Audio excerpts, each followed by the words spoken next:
गुरुदेव अपने गुरु भाई देश विदेश हर जगह रहते हैं, हर जगह कार्यरत रहते हैं और अपनी परंपरा के लोग बहुत हजारों लाखों में हैं और बहुत सारे लोग यह नहीं जानते हैं कि स्वामी जी सरकार के नाम से पूर्व प्रेमावतार, पंच रसाचार्य जैसे विशेषणों का प्रयोग किया जाता है। तो पंच रसाचार्य से क्या तात्पर्य है?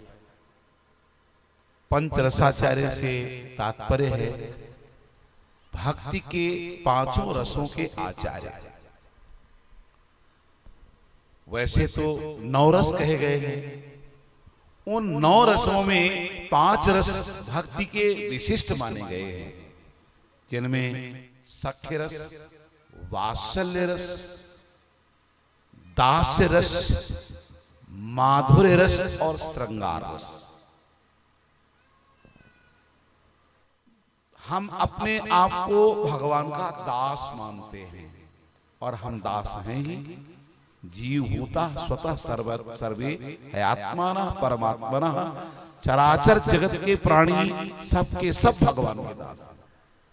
ये भूल गए तो आचार्य उन्हें याद कराते हैं कि तुम भगवान के दास हो। द्वासपर्णा सयुजा सखाया, जीव परमात्मा का सहज सखा है, मित्र है, आज से नहीं अनादिकाल से है। तो हम अपने आप को भगवान का सखा मानते हैं। तीसरे वात्सल्य रस। वात्सल्य रस के आचार्य जैसे महाराज दशरथ हैं, महाराज श्री जनक हैं।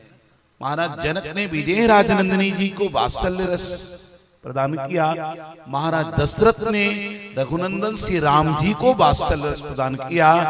ऐसे ही श्रेष्ठ बन करके देखो, परमात्मा सर्वश्रेष्ठ है, किंतु परमात्मा को भाव से हम पुत्र के रूप में भी मान सकते हैं, है ना? तो हम उसे पुत्र के रूप में मानते हैं, जैसे नंद बाबा ने माना, दशरथ जी ने माना। क्या दशरथ जी श्रेष्ठ थे? नहीं, श्रेष्ठ नहीं थे। उन्होंने भगवत भजन के प्रभाव से श्री राम जी को अपने पुत्र के रूप से प्राप्त किया है। तो इसका मतलब है कि हमारी भावना श्रेष्ठ होनी चाहिए। तो राम जी हमारे छोटे होकर के, बच्चे बनकर के हमारे गोद में किलोल करेंगे, किशोरी जी किलोल करेंगी। तो ऐसे ही बड़ा भाई भी वात्सल्य दे सकता है।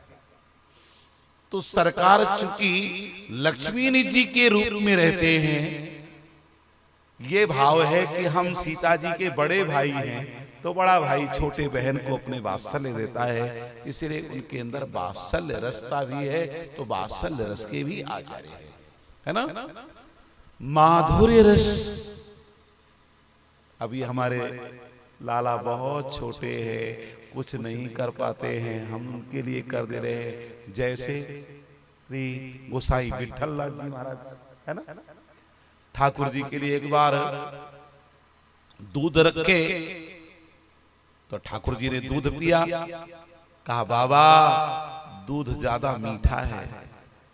फिर कम शक्कर मिला करके रखा, कहा बाबा सीठा है। दोनों अलग अलग करके रखा, कहा मिला लो, कहा बाबा हमसे मिलाते ना बने। अरे उतनी बड़ी पूतना मारते बने, दूध में शक्कर मिलाते ना बने। ठाकुर जी ने कहा मेरे ऐश्वर्य में मत जाओ, नहीं तो ये तुम्हारा जो माधुर्य रस है ये भूल जाएगा, है ना? और श्रृंगार रस कांता भाव है, जैसे गोपियों का जो भाव है वो कांता भाव है। चंद्रकला जी, चारुशीला जी इत्यादि जो भगवान की अत्यंत नजदीक की परिचायिका हैं, श्री किशोरी जी की सखी हैं, ये कांता भाव से रहती हैं। राम जी महाराज को अपना सर्वस्व मानती हैं। तो महापुरुष जो होते हैं ना, वो कभी भी किसी भी रस में डूब जाते हैं, क्योंकि हम तो रहे उस देश में हरदम, वो उस देश में निरंतर विद्यमान रहते हैं। तो स्वामी जी महाराज का अंतरंग भाव एक कांता भाव भी है। जब वो अष्टयाम कुंज की सेवा में जाते हैं तो कांता भाव से ही स्थित होकर के जाते हैं, वो श्रृंगार रस की